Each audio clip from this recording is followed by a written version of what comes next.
warahmatullahi wabarakatuh. Waalaikumsalam warahmatullahi wabarakatuh. Kabarnya semua sehat? Sehat. Oke, sebelum kita mulai, kita berdoa dulu. Silakan disiapkan.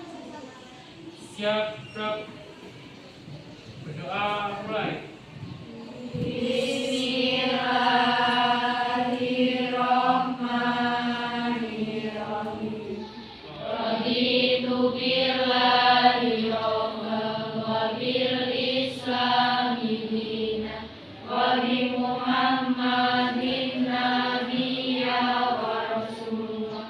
Rabbi zidni ilma warzuqni fahma. Amin ya. Oke, hari ini yang nggak masuk siapa? Sakit ya? Ya. Hari ini kita akan membahas tentang wawasan kebinekaan global. Yang saya ambil adalah topik 3, yaitu tentang berdamai dengan diri. Damai mulai dari diri. Coba, untuk hari ini capaian pembelajarannya, nanti setelah mempelajari topik 3 ini tentang damai mulai dari diri, peserta didik diharapkan dapat memahami konsep tentang ragam identitas diri, karena kita itu adalah beragam ya. Yang kedua, mampu memberikan contoh sikap welas asih pada diri sendiri. Coba perhatikan pertanyaan berikut. Jawablah pertanyaan berikut ini. Pernahkah Anda merasa malu, tidak percaya diri terhadap identitas diri Anda, sehingga Anda merasa perlu menyembunyikan identitas tersebut agar tidak diketahui orang lain? Ada yang mau jawab? Diana, apa? Diana. Ya, kemudian kamu sembunyikan? Ya. Ya. Selanjutnya, mengapa muncul perasaan seperti itu? Karena minder dengan yang lain. Minder dengan Kayak banyak yang cantik gitu, terus sedangkan kayak aku kusel, hitam, jadi gitu. Jadi kayak malu gitu. Selanjutnya, apakah Anda merasa percaya diri menampilkan diri Anda yang utuh tanpa ada perasaan malu? Sekarang bisa nggak kamu berani? Sekarang Sudah. Diperlakukan tidak baik karena identitas Anda. Selanjutnya, oke, semuanya boleh maju ke depan. Semua ya, semua boleh ke depan. Separuh ke sebelah kanan, separuh lagi ke sebelah kanan. Ada permainan. Coba. Separuh sana.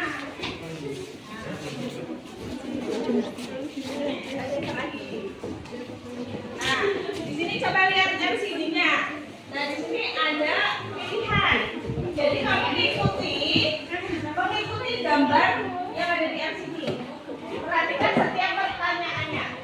Yang pertama, laki-laki atau perempuan? Kalau laki-laki berarti ke sana. Kalau perempuan berarti di sini. Laki-laki atau perempuan, silakan. Silakan.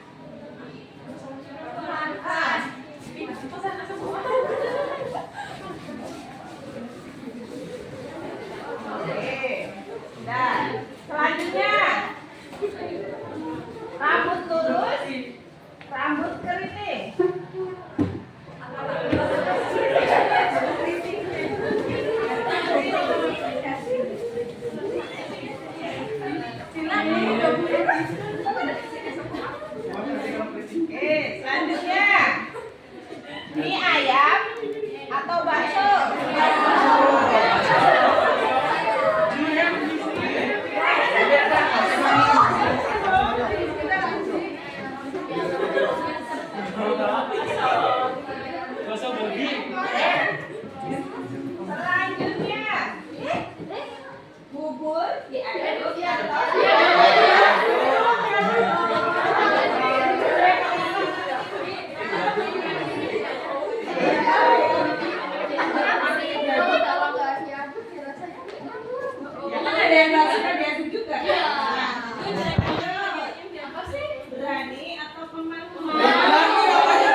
Tadi kamu memperhatikan sekitar kalian tidak?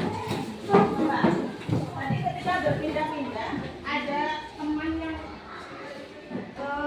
pada setiap pertanyaan itu berada pada satu kelompok terus. Ada nggak? Coba ini pertanyaan. Apakah Anda selalu berada pada satu sisi identitas yang sama pada semua putaran permainan tadi? Ada berubah. Oke. Apakah Anda tadi bertemu dengan seseorang yang satu identitas pada putaran pertama? Ya. Tetapi berbeda identitas pada putaran berikutnya? Ya. Kenapa terjadi seperti itu? Ya, karena dari semua identitas tadi, mana yang menurut Anda paling penting dan berharga buat Anda? Bubur yang diaduk tadi ya. Selanjutnya, perhatikan video berikut. Setiap orang itu punya banyak identitas. Ini kamu, bukan dia. Kamu yang beda dengan dia atau mereka. Kamu yang punya nama, tanggal lahir, dan orang tua yang beda dengan orang lain. Sebuah identitas. Kamu baru datang ke kampus, bertemu orang-orang dengan identitas berbeda. Kadang kamu penasaran, membandingkan satu sama lain, lalu mengelompokkan tiap orang. Bagaimana kamu akan melakukannya? Kamu lihat geng kecil yang suka barengan kemana-mana. Rupanya mereka teman sejak SMA. Kamu pun jadi mengelompokkan teman-teman barumu ini berdasarkan asal sekolah. Tapi ada juga yang gak punya teman sekolah. Mereka kumpul dengan teman sekampung. Kamu lalu perlakukan teman berdasarkan kelompok asal daerah atau suku. Lalu mahasiswa baru dikumpulkan sesuai pilihan fakultas. Kamu mulai berkelompok dengan teman fakultas dan punya identitas bersama sebagai mahasiswa di fakultas tersebut. Kita lahir dengan identitas seperti suku, agama, warna kulit, dan bertambah lewat pilihan sendiri atau diberikan orang lain hingga kita punya banyak identitas. Soal mana yang paling penting, beda-beda tiap orang. Ada saja yang terlalu bangga dengan identitasnya hingga merasa berhak merendahkan yang lain. Ada juga yang terlalu minder sampai tergoda membela identitasnya secara ekstrim. Beda identitas itu wajar, namun mungkin kita perlu cara pandang yang benar soal identitas. Coba lihat baik-baik. Mungkin kita beda dalam satu identitas, tapi sama dalam identitas lain. Bahkan ketika mengelompokkan orang, kita sebenarnya mencari-cari persamaan identitas. Akhirnya kita perlu pahami bahwa beda itu hak asasi. Namun kita juga akan temukan semua orang punya satu identitas yang sama, insan Tuhan. Oke, dari video tadi apa yang bisa diambil? Yang dapat disimpulkan? Satu, tentang identitas. Setiap orang tuh identitasnya sama tuh Bini. Coba kalian berasal dari SMP yang sama? Paling banyak dari mana? Tapi kita punya satu identitas yang sama tadi. Apa? Manusia sebagai makhluk. Nah, mungkin kita itu punya kesamaan identitas suku dengan seseorang, tetapi berbeda identitas agama dengan orang tersebut. Yang kedua, ada identitas yang begitu saja kita terima sejak lahir dan tidak bisa diubah. Yang kedua, jenis kelamin, laki-laki atau perempuan tadi ya. Ada juga identitas yang kita bisa bangun, ciptakan dan kita bisa ubah.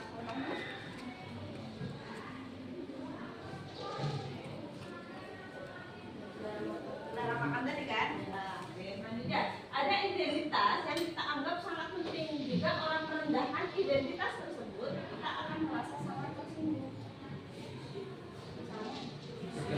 Agama, suku ya. Selanjutnya,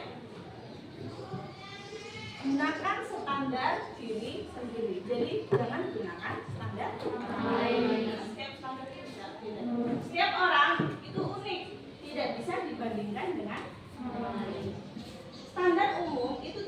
dijadikan patokan untuk mengukur diri sendiri.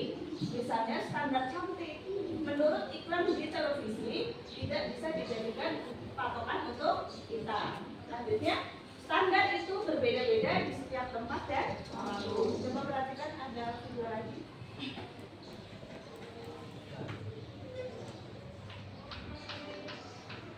Ini seorang siswi di sebuah SMA berasal dari keluarga sederhana. Tapi karena ingin dihormati dan diterima, Yuni mengaku sebagai anak orang kaya. Gaya busana dan bicaranya diatur sedemikian rupa.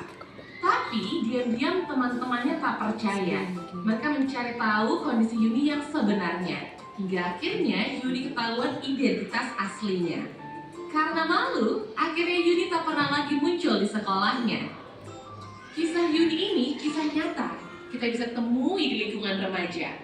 Rata-rata siswa hari ini merasa minder karena tidak memiliki apa yang orang lain miliki, baik itu fisik, prestasi, maupun sifat khusus.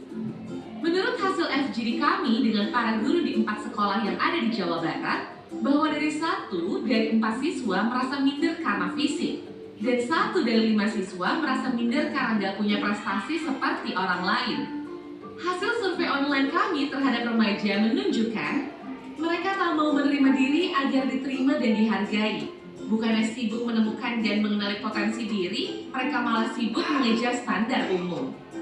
Orang yang berkulit gelap sibuk memutihkan kulitnya karena iklan membuat standar kecantikan itu identik dengan kulit cerah. Yang keriting meluruskan rambutnya karena standar umum wanita anggun adalah berambut lurus terurai. Jika kita sibuk mengejar standar itu, coba pikirkan beberapa hal ini. 1. Setiap orang itu unik, gak mungkin ada satu standar yang cocok untuk semua. Setiap orang bisa punya standarnya masing-masing. Kalau standar orang ganteng itu mancung dan tinggi, lalu bagaimana dengan orang yang pesek dan pendek? 2. Standar itu diciptakan oleh iklan, industri, sinetron, atau budaya. Orang yang gagal membuat standar buat dirinya bakal jadi sasaran empuk buat para pencipta standar. Mereka lah yang bakal jadi korban iklan dan pengaruh lingkungan. 3. Standar itu relatif. Beda tempat, beda standar. Di Mauritania, sebuah negara di wilayah Maghreb di Afrika Utara Barat, misalnya orang yang cantik adalah orang yang berbadan subur. Di Jepang yang dianggap cantik itu yang giginya gingsul. Beda waktu bisa beda standarnya. Coba perhatikan fashion dari masa ke masa. Apakah standar keren itu sama? Misalkan saja tahun 80-an, pria yang dianggap ganteng itu berkumis tebal. Apakah saat ini masih berlaku? Tapi, kalau yang sifatnya nilai moral itu universal. Sikap jujur di mana-mana dari dulu sampai nanti tetap dianggap baik dan keren. Jadi, daripada ngejar standar cantik fisik, mending membangun inner beauty. Gak usah habisin waktu apalagi sampai menipu diri untuk terlihat sesuai standar fisik yang umum. Gak usah minder, kelihatan di bawah orang lain, atau sombong karena kelihatan lebih tinggi. Karena setiap orang unik dan gak bisa dibandingin. Kalaupun mau bikin standar dan membandingkan, buatlah standar tinggi buat dirimu sendiri. Bandingkan dirimu kemarin dengan dirimu hari ini. Apakah hari ini kamu lebih baik dari kemarin? Terus dorong dirimu sampai memenuhi standar best version of yourself. Ingat, kamu dilahirkan original. Kenapa harus mati sebagai kopian orang lain? Nah, videonya. Nah, apa yang dapat disusulkan? Harus bisa percaya diri atas apa yang diberikan oleh Allah, terus harus bisa percaya diri selalu. Iya, karena standar itu apa tadi? Relatif ya. Iya. Jadi tidak ada standar yang khusus.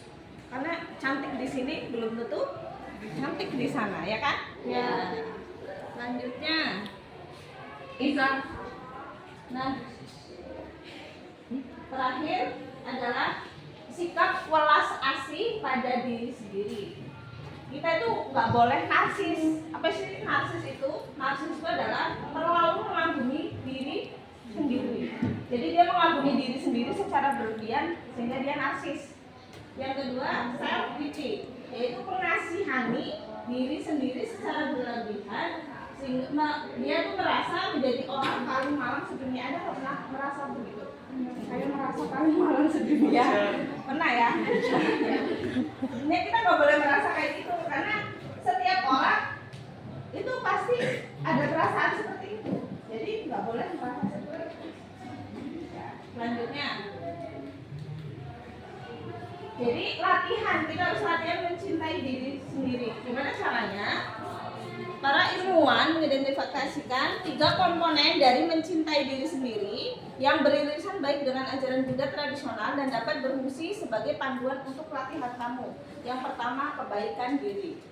Mengekspresikan cinta dan penerimaan terhadap diri sendiri. Kamu sudah menikmati diri kamu sendiri apa belum? Ya. Jangan merasa kamu itu hanya memiliki kekurangan. Tapi sebenarnya setiap orang itu punya kelebihan. Ya, selanjutnya, kesadaran penuh. Ambil nafas yang dalam dan sadari apa yang terjadi di dalam diri tanpa menghakimi. Coba tarik nafas. Nah, sadari. Ya. Selanjutnya, keterhubungan. Memperluas kesadaran kita kepada semua makhluk dan mengakui bahwa setiap orang itu punya pengalaman yang sulit. Jadi jangan merasa kamu sendiri yang punya pengalaman yang sulit, semua itu punya. Jadi jangan merasa rendah diri ya. Selanjutnya, manfaat dari mencintai diri sendiri itu yang pertama adalah mengurangi stres, kecemasan dan depresi. Selanjutnya meningkatkan kebahagiaan, nanti akan lebih bahagia. Dan selanjutnya adalah membantu ketahanan dalam manajemen konflik. Sekarang tindakan aksi konkretnya. Sekarang ucapkan terima kasih kepada diri sendiri. Silakan ucapkan terima kasih kepada diri sendiri.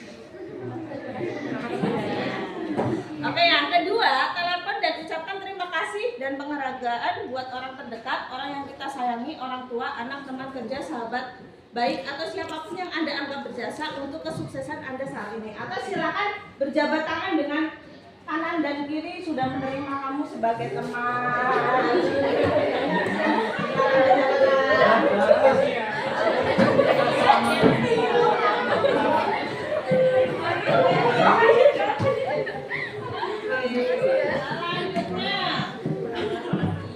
Jadi kesimpulannya, berdamai dengan diri sendiri adalah suatu keadaan di mana kita dapat menerima semua keadaan, semua hal yang telah terjadi pada diri kita, baik di kehidupan yang lalu atau dalam bentuk fisik hingga luka psikologis. Berdamai dengan diri dengan cara mensyukuri kemampuan dan apa yang telah didapatkan saat ini. Selain itu, menerima segala keadaan pada diri sendiri untuk tidak hanya melihat kekurangan yang ada, tapi lihatlah juga kelebihan yang Anda miliki. Oke, cukup. Terima kasih untuk hari ini. Saya Iri, wassalamualaikum warahmatullahi wabarakatuh. Waalaikumsalam.